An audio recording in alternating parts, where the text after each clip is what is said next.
Hi friends जय Jagannath more out football वाला आपन स्वागत। तो आज हूँ छाड़ खाई जेहेतु छाड़ खाई तो आम अलग लोक सब नॉनभेज बा भेज रे पनीर हेका सब थी तो आमर अलग प्रकार कि छाड़ खाई बनईचु एमती खाଇବା विश्व ब्रह्मांड कि खाई छाड़ खाई बनई नथिबे। तो भिडियोटा लास्ट पर्यंत देखो जानीपारे।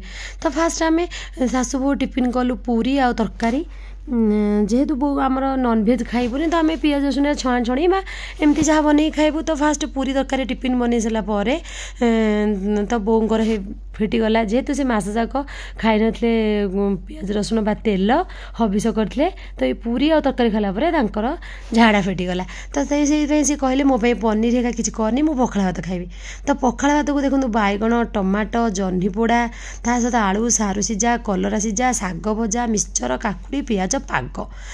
तो आमर हजबैंड मोर थिला भोजी तो सी कहले कि मुझे चिकेन खाइबी। तो मोर इच्छा लानी आज भोजी खाइबा मुझे कहली मु बोग से पाग बन खाइबी। तो बो सासु बो जाक पाग बन खाइदेलु एमतिया पाग कौन अच्छी कहले भात खाइबा शांति। तो पखाला सहित एमती झाड़ खाई बनाऊँ आम ही बनईचु। तो तापर मु इवनिंग रे पूरी आ चाहा टे खाइली बो आ डरिक खाइले ना देह खराब बोली। तो तापर मु चकुड़ी पियाज चकुड़ी खीरी ता सहित बो चटणी खाइले मु आलू चकटा खाइली जेहेतु चटणी भल नुह।